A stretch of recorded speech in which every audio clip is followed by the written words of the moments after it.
How would you like to improve your health and keep your family safe? You're listening to the Healthy Home Hacks Podcast, where we firmly believe enjoying optimal health shouldn't be a luxury. Healthy Home Authorities and husband and wife team Ron and Lisa will help you create a home environment that will level up your health. It's time to hear from the experts. Listen in on honest conversations and gain the best tips and advice. If you're ready to dive in and improve your well-being and increase your energy, you're in the right place. All right, here are your hosts, bowel biologists, authors, media darlings, vicarious vegans, and avocado aficionados, Ron and Lisa Barris. Did you know only 5 to 10% of all cancer cases can be attributed to genetic defects, whereas the remaining 90 to 95% have their roots in the environment and lifestyle. This is according to a study published in Pharmaceutical Research. Another study in the Journal of Nature concluded that 70 to 90% of cancers are caused by diet, lifestyle, and environmental factors. Add to this fact that, according to research by the National Cancer Institute, cancer will affect 1 in 2 men and 1 in 3 women in the United States. And the number of new cases is set to nearly double by the year 2050. Our guest and busy mom of 5, Amy Kearnan, is a 14-year survivor of stage 3 neuroendocrine cancer. Something you may have never heard of before, but turns out it's the same cancer Steve Jobs and Audrey Hepburn died of. Amy discovered the cancer she bravely fought has strong environmental origins. And the more she looked for answers, the more questions she faced, especially when it came to the skincare industry. So she began asking questions like, why should a lipstick contain lead? Should a foaming cleanser release formaldehyde, a carcinogen? And why is the cosmetics industry the least regulated in the United States, with no laws requiring the FDA to monitor the ingredients of cosmetics? Let me repeat that. The Food and Drug Administration admits no legal requirements exist that require cosmetic companies to test their products for safety. In fact, over 10,000 chemicals that can be used in cosmetic formulations, a mere 11 have been restricted or banned by the FDA. That's a stark comparison to the 1,400 banned by the European Union. Did you know that GMOs, genetically modified organisms, parabens, heavy metals, petrochemicals, carcinogens, nanoparticles, PEGs, polyethylene glycols, synthetic perfumes, and dyes can be found in many over-the-counter beauty brands legally? Amy didn't give up searching for the best way to care for her skin, and she was frustrated by the lack of truth about the beauty products and how they affect our health.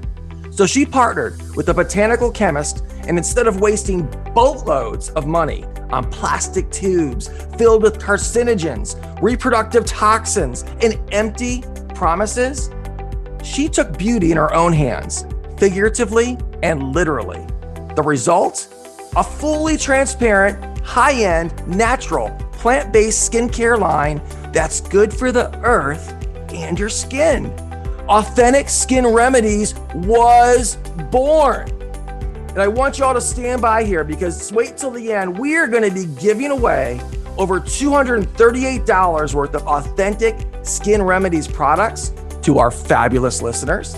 And you'll have 2 chances to win. So hang tight for the details right at the end of this. And let me start by saying, Amy, welcome to the show. Welcome, Amy. I know we have so much to cover, and we are so happy you're with us today.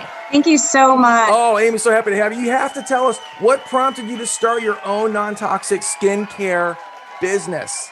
Well, back in 2008, I was diagnosed with cancer. It's called neuroendocrine system cancer. The acronym is NETS. And, I was 35 years old, and obviously hearing the words "you have cancer" over the phone were probably the 3 most profound words I have heard in my life. Hearing those words knocked me to my knees and stopped me dead in my tracks.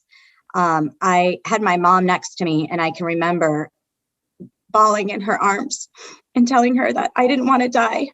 I'm too young. I had 2 babies. And at the time, I had 2 boys. I had a 3-year-old and a 4-year-old. And the doctor told us over the phone I was already stage 3. And so based on the CT scan, we went in the next day and they took my appendix. And then, probably a controversial decision to this day, I actually opted to forego chemo and radiation. And I decided to do something called debulking. And what that means is that they proactively removed 58% of my colon. It's called the right hemicolectomy. And they took 28 lymph nodes. The lymph nodes, it was in my small vessel lymphatic invasion is what they called it. So they took the lymph nodes because statistically my odds of surviving using chemo and radiation were not in my favor. When they found I had the cancer, I was given a 75% chance I would be stage 4 before my 40th birthday. Wow. Yeah. Amy, what made you go in to get checked to begin with? Like were you having pain?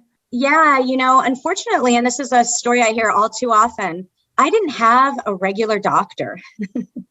Okay. As a mom, I had a gynecologist. I didn't have a regular doctor. So whenever I had a symptom or a problem, I actually just would go to urgent care. Okay. And I went to urgent care for fevers, and I had fevers and pain probably for 2 years off and on. Oh, wow. Lower back pain. And I just would take antibiotics.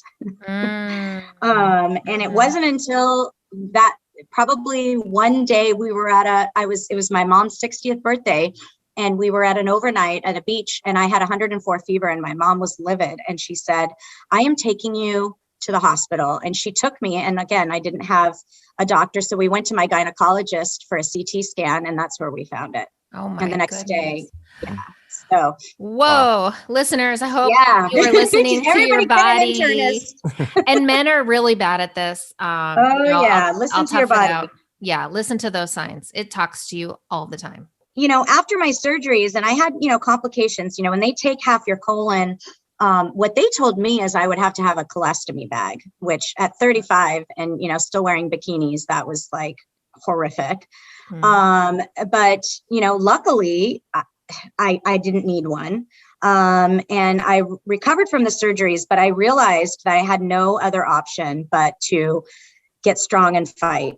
I had these 2 little boys, and, from being a mom, I realized that when you go to the doctor for your kids, no one advocates for your kids' health better than the mom, right? So I approached my own health kind of the same way. And I decided I was going to research as much as I could, because my cancer, it's actually a somewhat new cancer. In the last 20 years, it's gone up 500%. Wow. Yeah. And so it has very strong environmental ties. And so I knew I had to take an inventory of my life and my diet, my exercise, obviously lack of, my stress levels. And then, I discovered my skincare regime. So I didn't give myself cancer per se, but I had to take ownership that the advanced stage of my cancer was due to the internal environment that I created by my personal lifestyle choices. And I was going to set out to reverse that environment. Yeah. And actually a quote by Dr. Oz is, your genetics loads the gun, your lifestyle pulls the trigger. Wow. Love and that. I think the statistics at the top of the show that Ron mentioned, because a lot of people just, want to give their power away and say, well, it's just inevitable, they're going to get cancer. No, I mean, those stats, those are studies, those are on PubMed. You can look those up. You have the power. That's the good news, guys, is your lifestyle does play such a huge part in cancer and all illnesses. And our immune system is such a powerful, beautiful thing. And I think right now we have this instant gratification society where it's like, just give me a shot or give me a pill. Yeah. It's not it's a lifestyle. It is a choice. You every day make a choice. What you're going to eat, if you're going to exercise. I mean, at the time of my diagnosis, I was literally living off bagels, right? Which was like horrible. I was living off bagels, frozen dinners, and coffee, and then whatever my toddlers dropped off the high chair. Like, I was like, and I mean, they were like a year apart. And mac and cheese. Now, will you force some of these drops on from your kid? That's the goldfish. He dropped a Cheerio. So I had spent the better part of my 20s in a really high stress corporate sales job. And I found myself infertile at the age of 27. When I started trying to have a baby for 4 years, I struggled with infertility, and I ended up taking many hormone-inducing fertility drugs over that 4-year period. So I started to question, why that tumor. It was larger than 95% of people who got it. So my tumor, when they gave me the size of it, they said, this thing's huge. Like, can you put in perspective? Was it a grapefruit? Was it an orange? Well, it was my appendix, and it had overgrown my appendix. My appendix was like triple the size. So that's when they knew there was something going on. Yeah. And it actually had ruptured, and it was leaking into the periappendiceal fat, which is a cancer conductor. And then it was in all my lymph system. So it had been there a while. And that was probably what was causing the fevers and causing, me to have all the pain. But when I also started to look at my internal environment and see what role did I play in this? And I actually realized that back in my teens, I had taken a very famous acne pharmaceutical. It was subsequently at the time dealing with very large lawsuits. In fact, I probably could have gotten money based on the amount of time I had taken this pharmaceutical. You're supposed to take it for 6 months, and off and on, I took it over 10 years. Wow. So, yeah. So the lawsuits were showing that it was actually, there's different lawsuits, but it was actually not correlated to cause, but cause. Like that's where the lawsuits, and the 3 diseases were Crohn's disease, ulcerative colitis, and then of course NETs. So it started making me wonder. NET, the neuroendocrine cancer. Yep. Now, were you told about these side effects when your dermatologist prescribed you this pharmaceutical? Absolutely not. Yeah. No. And neither was my mom. I mean, we just took it and my skin looked great. Right. And, I would just ask for another fulfillment. I don't even know if I needed it for 10 years off and on. But, yeah. So, I mean, then I also realized I was on antibiotics as a child for chronic ear infections. Another thing, they would just give me antibiotics. They eventually took my adenoids and tonsils out, but before doing that, they just constantly gave me antibiotics.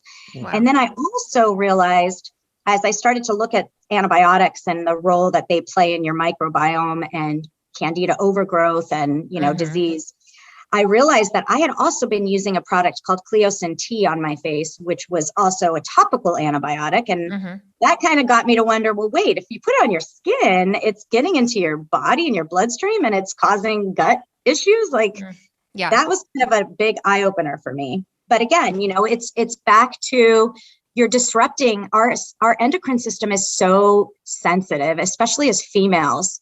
And then, of course, our gut microbiome is so important to our health. The gut is so critical to our immune system. So, years of this topical oral antibiotics, I feel like I had wiped out the balance of the good bacteria. And I had, after, researching, I realized I had something called Candida overgrowth.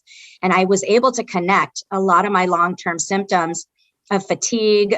I had migraines, I had brain fog, infertility.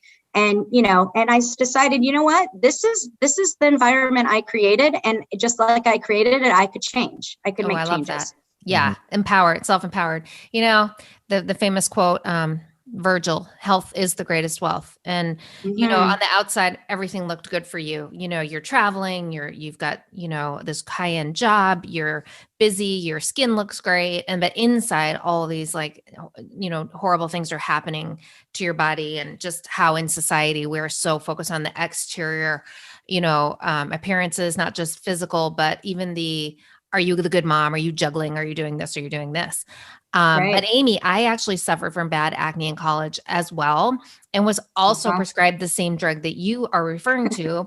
Thankfully, I wasn't on it long, but it's linked to severe birth defects, even if taken for short periods. And ironically, it's linked to skin rashes and inflammation, which kind of defeats the whole purpose of taking it, as well as suicidal tendencies. Not exactly a good trade-off. I wasn't told about, I was told not to get pregnant. That was the only thing I remember. Yeah. Which was not the plan. I was in college. No, I wasn't going to get pregnant. Amy, like me and like so many of our listeners, you had a very toxic body burden, which is really common today. Absolutely. And, I started looking more into that type of cancer, right? And obviously Steve Jobs is one of the most famous NET patients.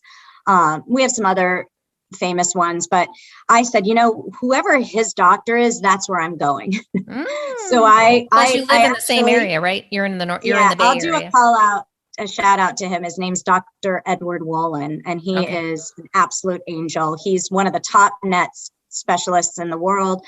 At the time, he had 700-800 patients. But I started looking at the similarities with this because when you think about the endocrine system, and like you said, a lot of these cancers are not genetic. What is it about our diet and our lifestyle? So breast, cervical, and uterine cancers are on the rise, right? Breast cancer 50 years ago was 1 in 50,000 women.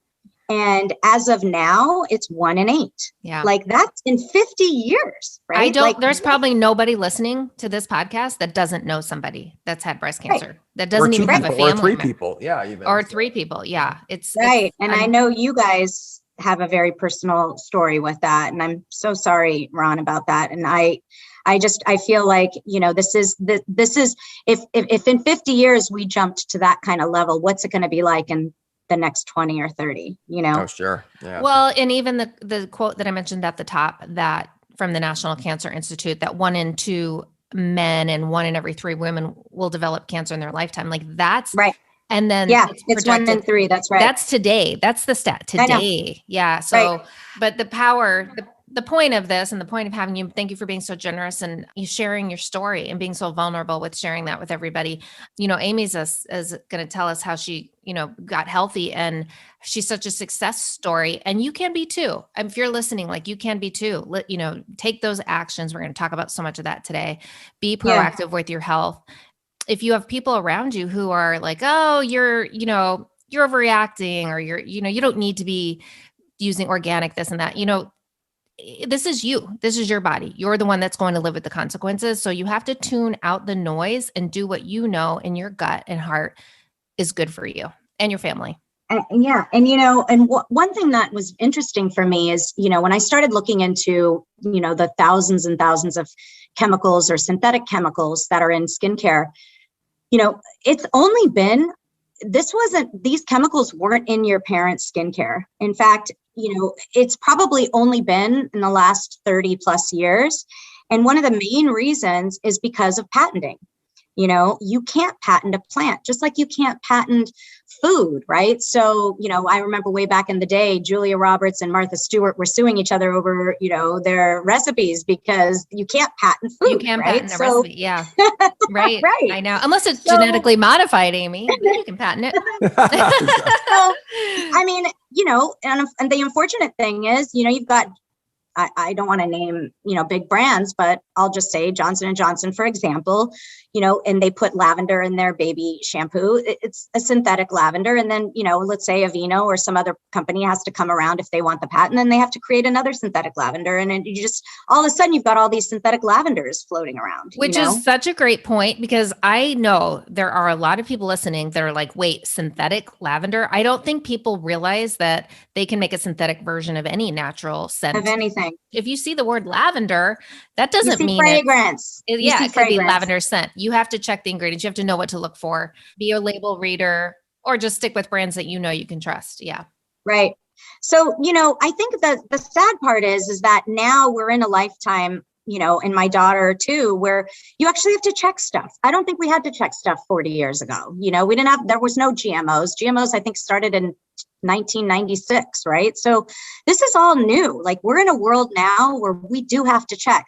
There are endocrine disruptors in products called phthalates. And, you posted a lot of stuff about that. And, I don't know if you want to chime in on that, but that's one of the most prevalent ingredients that cause illness today. I mean, it's in everything from our cleaning, hand sanitizers. I mean, it's in a lot of things. It's a plastic softener. It's also in our food. It gets in our food through the packaging.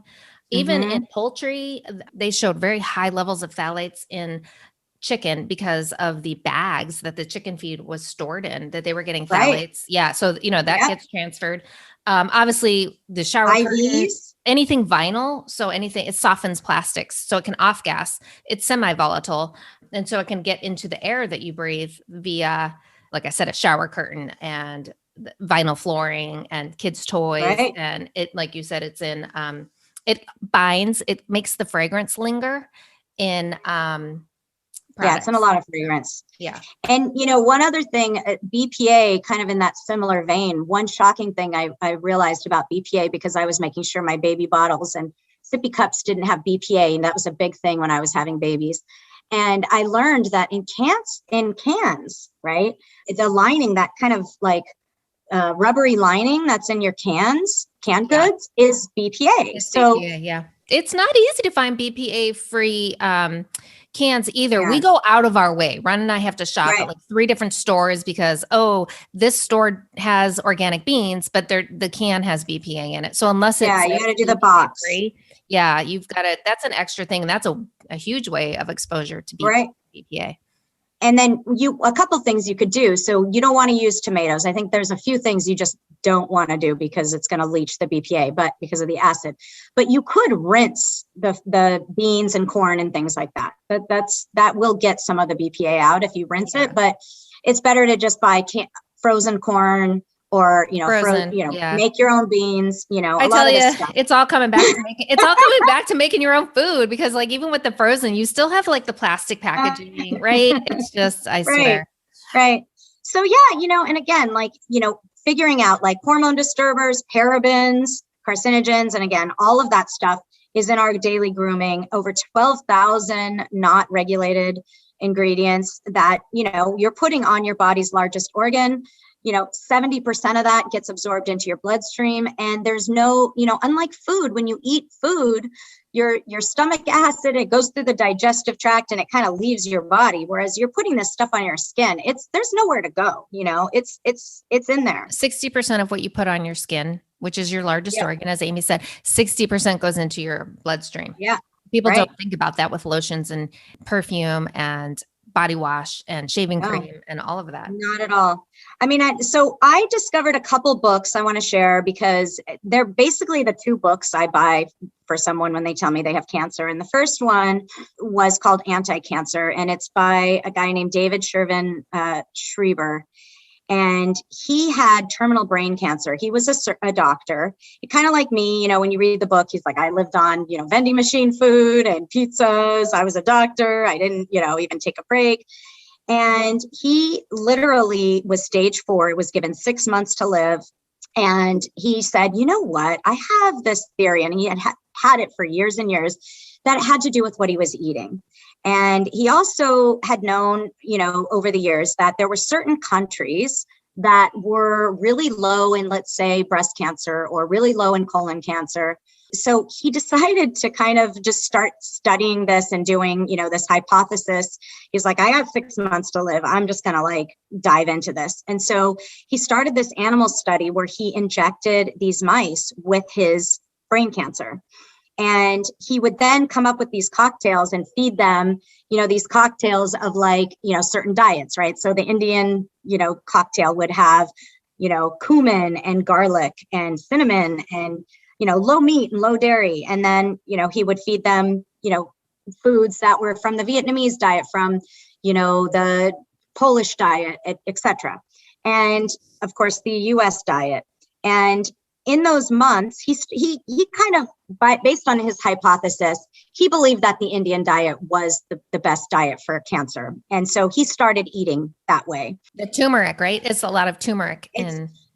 So they're antifungal, antibacterial ingredients they're very low in meats and their meats don't have antibiotics. I mean, if it's traditional Indian food, there's very low antibiotics, there's very low dairy. So the mice that he fed the Indian diet, the tumors actually shrank. And the mice that he fed the American diet, which were very high in pesticides and corn syrup and bleached flour and, GMOs, etc. The mice within days were dead and there's photos in the book where their tumors are just like, they're riddled in tumors, right? Wow. So at the end of this book, you have to read it, but basically he determined that there's 3 number 1 causes of death in the US tend to be corn syrup or sugar induced. And so those are heart disease, cancer, and diabetes. Mm-hmm. So all 3 of those can be linked to sugar. And so sugar feeds cancer. It does. Cancer needs sugar to survive. Mm-hmm. Interestingly enough, the 3 top comorbidities of COVID death, heart disease, diabetes, and cancer. Right. Yeah. So cut out, you guys, that was processed sugar, corn syrup, and bleached flour. Was that the bleached flour? Bleached flour. So yeah, you can get unbleached flour, but bleached flour, corn syrup was so shocking to me when I had my 3rd baby. It's in pretty much every formula. Like I could not find a formula. I could not find a formula with corn syrup as the number 1 ingredient, meaning that is the predominant ingredient in that formula. Now this was back in 2012. I actually had to mail away for formula. That's crazy. I didn't know that. That's get those kids addicted to that sugar from birth. That's right. Sugar and then look at every baby vitamin, any gummy vitamin that's out there on the market, corn syrup, number 1 ingredient. Ketchup. I know you and I had some conversations, Amy, and ketchup, barbecue sauce, all of those sauces. It's in the syrup. First thing is high fructose corn syrup. And by the way, you guys, that's HF. Right. HFCS. A lot of people might not know. But don't know what it is. HFCS. Right. So the second book I read that kind of brought me onto the path that I'm on is a book called Not Just a Pretty Face. And it's a book by Stacy Malcolm. And I was already beginning to volunteer for the environmental working group. They had an offshoot called the Breast Cancer Fund, which I started volunteering for, and I went for a weekend to learn how to be what's called a strong voice. And what I liked about this organization, they're now called Breast Cancer Prevention Partners. They changed their name. Mm-hmm. But what I like about this organization is they are 100% about prevention, which look, there's greenwashing and pink washing and all kinds of stuff where you put a pink label on something, I just think it's really ironic that you have these chemically ridden products that have a pink breast cancer. Yeah. They're like, we're going to give you cancer and then we're going to support. We're going to do a lot that try to fight it. Yeah. It's pink washing to a T. Right. And, and I actually volunteered for another cancer organization where they had Candy for Cancer, like a booth, Candy for Cancer. And that was like that was the last year I volunteered for them. I love Breast Cancer Prevention Partners. I've been following them. I know they're absolutely fabulous. And, I went for a weekend and I met this woman, Lanny, and we hit it off, and her and I we became power partners, and we just hit the road and started, when you're a strong voice, they give you all the documentation, and they do these like campaign in a box. So like Luna Fest is one of them. So if you ever want to throw Luna Fest, they'll give you the movies. You have to obviously find a venue and you have to sell tickets and all that kind of stuff, but they'll give you the movies. They'll give you all the marketing materials.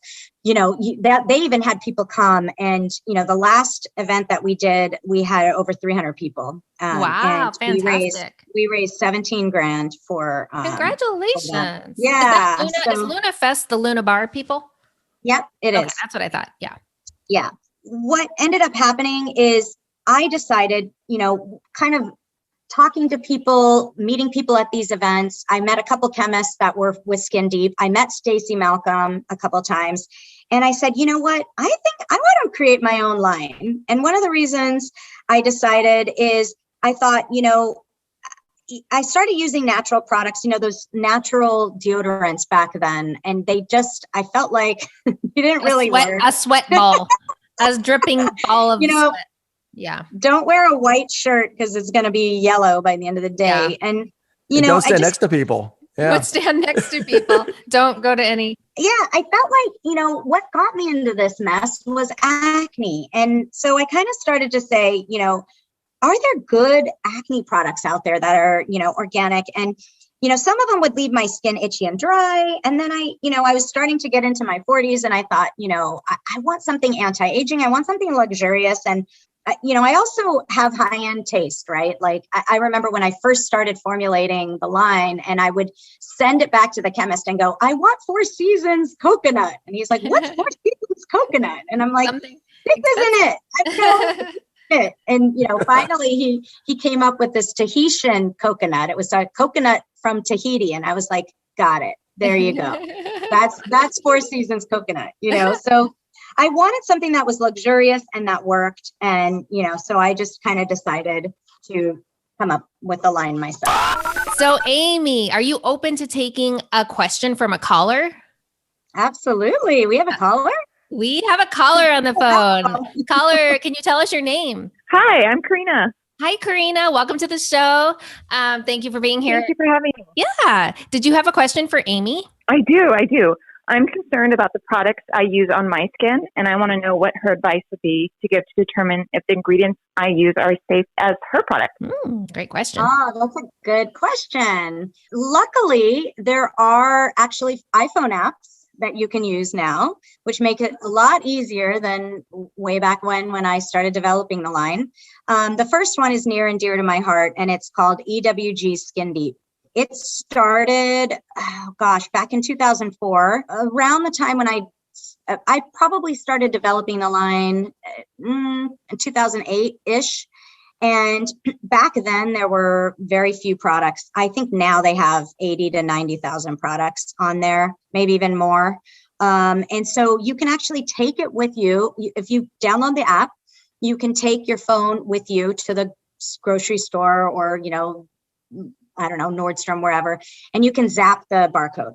Oh, wow. And the scores, so you want to kind of stick to scores 3 and under. Sometimes a 3 may not necessarily mean a bad thing. I mean, the highest score I have on my products is a 3, and it's in my Refine, and which is a fruit enzyme. And it gets it a 3 because it could cause irritation because, it's a fruit acid. And just to pick up on that, it gives a score from 1 to 7, 7 being the most toxic, 1 or 0. I think you can get a 0, right? 0 being zero, right, no toxicity. Yeah, zeros are no toxicity. And then 7, you don't want. You don't want, like Amy said, you don't want anything above 3. You don't want 3, 4, 5. No. 3 is okay, but you don't want 4, 5, 6, or 7. And, good to know. And I also think, you can cheat on a few things, like if it's on the ends of your hair type of thing, or, if it's an eyeshadow, maybe you're not going to worry as much as like an actual serum or something that's getting absorbed. So, use your best judgment. I mean, and you don't have to throw everything away all at once. I think that's really overwhelming for people. Mm-hmm. I think just as you're throwing it out, just replace it with something safe. That's a good point. And something else that a lot of listeners might find useful, if you look on the Skin Deep database on EWG's website and put in your product and it's not there, say the scientists haven't added it to the database yet, you can actually create a product. I've done this a couple of times where you just take the ingredient label of your bottle, enter all the products, and it will calculate a score for you. And then you now are adding to their database too with that particular product. So it's really cool. So there's no excuse not to find out the toxicity level of anything that you're using. Right. And I think you want to focus on antiperspirants, deodorants, sunblocks. There's certain things that you just don't want a 7, And then the other thing I'll say is another app that I love, and it's a funny name. It's called Think Dirty. Very similar. And we're talking skincare. No, I'm just kidding. I have that app too, actually. Think Dirty app. Yeah. And so yeah. And again, like, I think if you can't pronounce it, if you can't pronounce the ingredient, you have no idea what it is, you may just want to check the product. Yeah. Karina, does that answer your question? It does. Thank you so much. It's great information. Oh, yeah. And one more thing, if you hang on till the end, we are giving away, Amy has generously offered to give away some really amazing gifts to our listeners. There's over $238 worth an acne kit and also an armpit cleanse kit. So we're going to talk about that later. But yeah, make sure to follow us after the show so you can enter for 2 chances to win. Oh, sounds great. I'm excited. Karina. Thank you. Okay.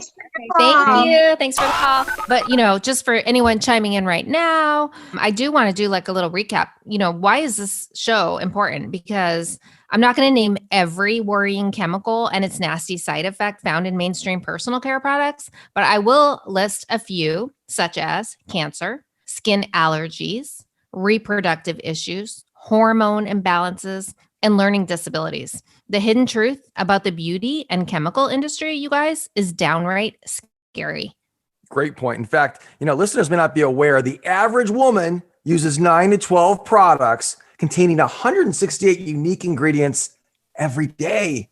And teens are using like 17 every single day. And men, we use 6 products daily with like 85 unique ingredients on average. So I had no idea until we embarked on this health journey either. I think the teens using 17 is scary. I mean, I know when I was a teen, there was like nothing. I maybe had a lipstick gloss. But listeners, we're talking about personal care products laced with dangerous, cancer-causing, and hormone-disrupting types of nasties, including, I mentioned some at the beginning, but aluminum, parabens, those endocrine disruptors, formaldehyde, toluene, those are carcinogens, sodium lauryl sulfate, propylene glycol, synthetic fragrances, and lead that you use without even realizing it every single day. So let's recap. We should spend money on artificial fragrances and colors, synthetic preservatives, heavy metals, toxins, and an ingredient used in antifreeze and brake fluid to make us look and feel younger and more beautiful. I don't think so. No, thanks. No, no, thank you. Hey, Amy, I think I have a good idea on this, but what was your goal and purpose behind creating your business? I mean, I think I said, I was a beauty junkie. I mean, I had so many products. It was very painful for me to go through my medicine cabinet and throw things away. I'll tell you, I had an arsenal of beauty products, but, I wanted them to be high end. And I think, there are high end products out there now, but back then, it was a lot of the products they weren't created for function. They were created to be organic and healthy. So I wanted to make it high end. I wanted to make them obviously natural, meaning sourced from nature. So land or sea. I wanted them to smell luxurious. Like I talk about the Four Seasons coconut. I mean, it's a smell. You can't, like I said, coconut, you can, smell it, a synthetic coconut on a, sunblock, and it's horrible, and I remember telling people that one of my body butters was coconut, and they're like, I hate the smell of coconut. And I'm like, wait till you smell real Tahitian coconut. You're going to love it again. Right. So, another thing that I thought I came up with is, what's wonderful about when you're using natural products, a lot of them have multi-use just built in, right? So, you think about it, you're going to reduce your toxic load, you're going to reduce the cost, and then you're going to reduce your carbon footprint. So each one of my products has 3 to 8 uses. I always challenge people, and I will challenge people today. If you come up with a use for one of my products, I think the most uses, it's actually more than 8 uses, is my Soothe anti-inflammation mask. And it started as an acne mask, and it's turned into bee stings, sunburns. Wow. A guy wrote in for chafing when he bikes. A woman had rashes when she shaved. It's one of those products that you just have in your medicine cabinet. And if you ever have a skin issue, you have Soothe. So that's going to be given away. It's in one of the kits. Yeah, it's in the acne detox kit. It's in the acne detox kit. Yeah. And if you have acne and you're listening, don't skip those drugs. Me and Amy skip the drugs. And we've been there. We've been there, done that. Don't do it. I have 2 17-year-olds and a 15-year-old. And trust me, we go through that Soothe mask like, Weekly. probably, That's weekly. a great gift for Exactly. teens, because they don't think about that extra little self-care. It really is, and, my gloss is the other one that it's my top seller, and it's basically 8 uses. It's your hair serum, your makeup remover. It's an oil cleanse, which is a hot thing right now. Bath oil, shaving oil for men. Men love it as their shaving oil. And it's under $40. And so, I when I travel, I actually, a lot of times when I can't pack a lot of things, I'll just bring gloss. And that's like my one product that I bring. Nice. You are zipping through the TSA screening line with your tiny bag. Right. So listeners, I wanted to remind you, please stay till the end because we're going to give away $238 worth of authentic skin remedy products to you. You have 2 chances to win. So hang in and we'll tell you details right at the end of this podcast. Yes. Super exciting, guys. You don't want to miss that. So Amy, what are a few of the most interesting facts that you've uncovered on your green journey about the beauty industry while you were developing the line? Well, one of the things that I think your listeners are probably confused about is there are so many buzzwords surrounding the green beauty movement.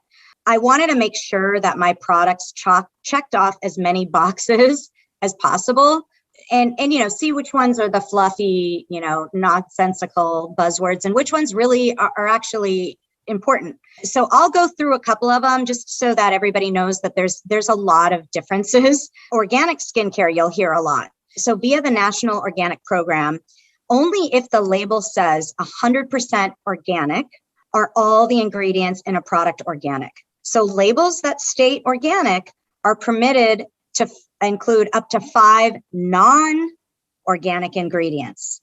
So if you say made with organic, that's 70% of the ingredients are organic. That's that organic labeling through the National Organic Program via the USDA. A lot of people don't know about it, of course. I mean, that's a little confusing to remember, but just as a general rule of thumb, look for the logo, the USDA logo. That's 100% organic. But even if it says made with, that's good. And just the word organic. So it's confusing. I don't know why they couldn't have made it easier, but anyway, it's also very expensive. And I'll be honest, my products are made with organic ingredients, but it's super expensive to get those, certifications. And so I just haven't done it, but that goes for food too. We talk to a lot of, manufacturers of food that say the same thing, say it's a wine or whatever. Yeah. Oh, we're organic, but we just can't, we're a little vinter and we can't, pay for that. So that's where the label reading. I'll tell you the other reason why a lot of these products, they have a very low profit margin because the ingredients are super expensive, especially if you're doing small batches. You're paying top dollar for these ingredients. So the other one you hear a lot is green beauty, and that kind of means more natural skincare, so true to nature. It also has a strong focus on using sustainable and renewable resources. Clean beauty, you hear a lot, that's avoiding ingredients that are considered toxic, and that's either scientifically confirmed or controversial. So if it's not proven scientifically toxic, but it's controversial, they tend to stay away from those ingredients. Anything that has carcinogens, harmful to the environment. So unfortunately, by definition, not all synthetic ingredients are harmful. I didn't mean to say unfortunately. By definition, they're not harmful. So that's actually okay, right? If it's not harmful, and you can use it in this less stringent definition of green or clean. That's a good point, Amy. That is a good point. We're not saying like 100% natural. Sometimes you're going to get a synthetic in there and, that's okay. You're really looking at the... if it's not cause problems, who cares, right? Yeah, Ron in our other podcast where we interviewed scientists, we learned that, they give a hazard score to a chemical. And if the chemical is a low hazard score, then, it's okay. So we're not saying like, banish everything that isn't, right. Mm-hmm. Of course. Green chemistry is like amazing. And it's coming out with so many innovative things. The two that get intertwined, and I know you guys are vegan, so you know more about this than I do, but it's cruelty-free is one of them and vegan. So cruelty-free means that it's not tested on animals. Right. They don't test on animals or the ingredients themselves. Yeah. The ingredients themselves cannot be tested on animals. Right. Right, exactly. Mm-hmm. And then vegan means that no animal byproducts whatsoever. So in developing the line, I learned some pretty shocking animal byproducts used in many popular beauty products.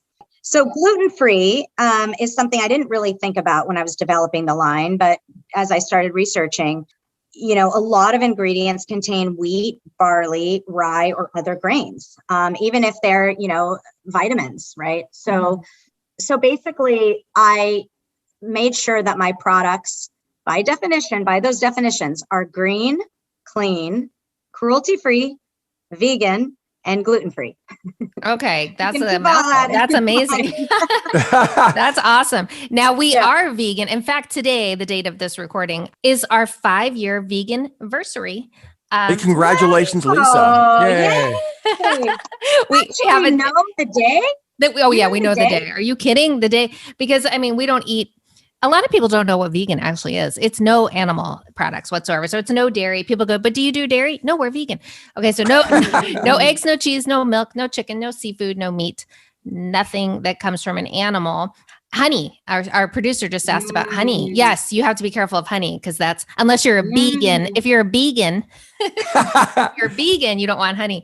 But anyway, yeah, honey is obviously made from bees, so you wouldn't want that. But you know, since going vegan, it's a lifestyle choice. It's something that it's part of your beliefs and your core values. So even vitamins, like we talked about gelatin, you don't want gelatin in your vitamins and things like that. But Amy, I know that you have the list of like crazy, shocking things you've come across in beauty products that people probably are going to be blown away when they hear. What are some of the crazy things you found that are in common beauty products? I mean, there are so many. I'll give you some of my top, the ones that when I tell people, they're like super grossed out. The most shocking for me is called ambergris. It's otherwise known as whale poop or whale vomit. And pick your poison. Actually, like you can have either one. That's disgusting. Yeah. So it's used in many high-end perfumes due to its unique smell. It's known as gold of the sea because it actually costs the same weight as gold. So a pound of ambergris is the same cost as a pound of gold. That's nuts. And there's some major name brand perfumes. Oh, yeah. Yeah, that everybody would recognize. Is one of my favorites. Yeah. The whale poop smell. It is a unique smell, I have to tell you. That's it sure sticks. I'll tell you that too.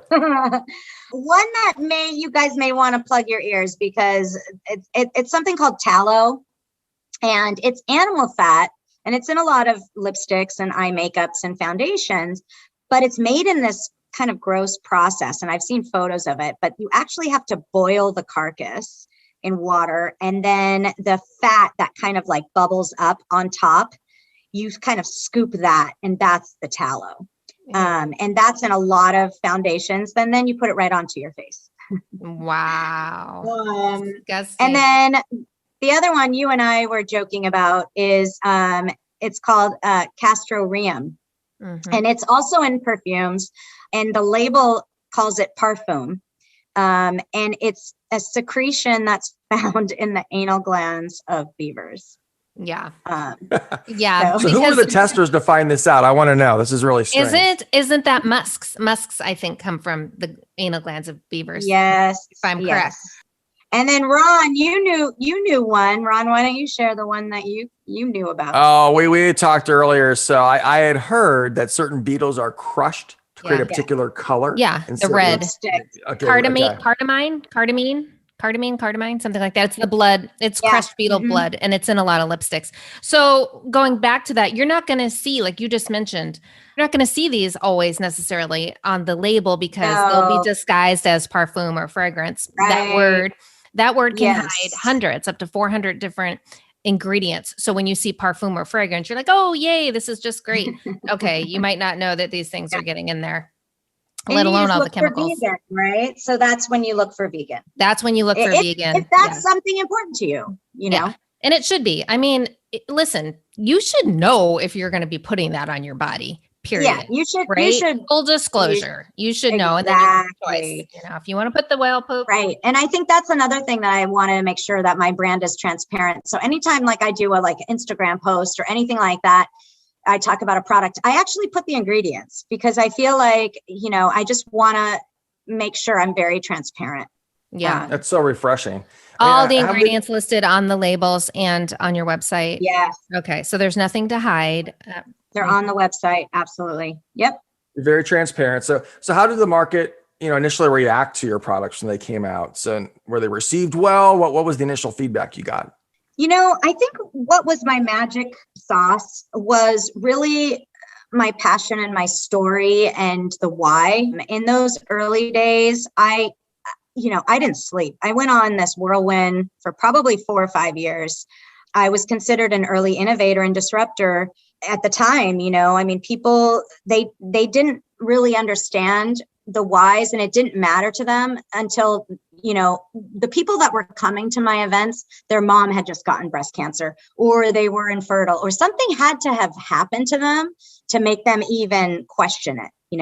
A lot of these big brands, they weren't out at the time, So I think, I started being a speaker, and it's one of those things where, you just speak at an event. I spoke at Relay for Life, as a keynote, and then it just started opening up these opportunities. I started speaking at beauty colleges. I did this course called The Ugly Side of Beauty, and I went, to different beauty colleges. And, what was lovely being working with the environmental working group, they gave me the slides, they gave me the stuff to pass out. And so it was really easy for me to do.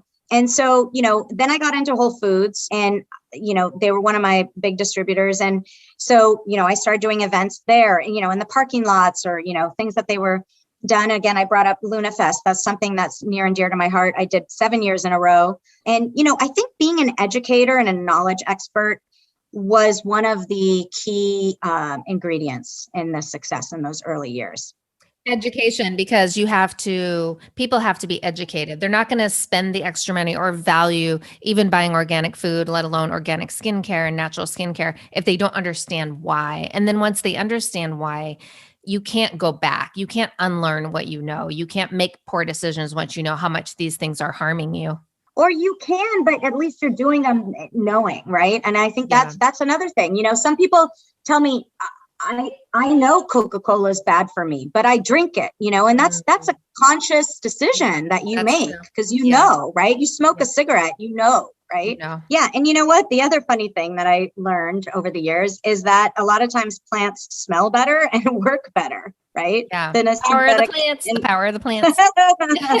Organic food, right? Like a strawberry that, is a GMO strawberry tastes as good as an organic strawberry. I would beg to differ, right? Yeah, exactly. Okay, Amy, what are your plans for business today?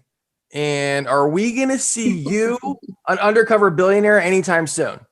Love that show. I love that show. That show is incredible. Have you watched it, Amy? Wow. We're going to watch you on it soon, I guarantee. Those are some lofty goals. Money would be absolutely amazing, right? Like I have a day job. I've got 5 kids. I wouldn't say no to money, but it actually was never what drove me with this business. I've seen it more kind of as a passion project. It's, something that kind of is my why. It brings me joy, and it gives me a way to give back the gratitude for the good health that I was given. And, honestly, and I told Lisa this, I have tried to shut this business down a few times. It said no. It said no, Amy. But you have a handful of children using your product, and you are too, so you can't close down. I will tell you, some of my top loyal customers have been with me since the beginning, and they have stuff on auto ship. And, I just feel like something always inspires me, especially what's going on in the world right now. It's actually gotten me even more fired up. And, look, with any passion, it's not a choice, but it's a truth. I mean, I can't not do this. Amen, sister. Oh my gosh, that is so true. And you're 100% right. This is needed now more than ever. The world is getting sicker, not healthier. And we've got to be our own advocates, our own health advocates, and we have to be proactive and be knowledgeable, seek that knowledge out. Thank you, Amy. This was so fantastic. Guys, I hope you learned a ton today. Remember, 60% of what you put on your skin is absorbed into your body. And this goes for antiperspirant and deodorant. As we mentioned, 1 in 8 women today will be diagnosed with cancer in her lifetime. This is not okay. That is why we're working with you. We're giving away an armpit cleanse from Authentic Skin Remedies, valued at $80. Yes, and this is amazing and essential before you ditch the toxic brands for natural deodorant. And that's not all.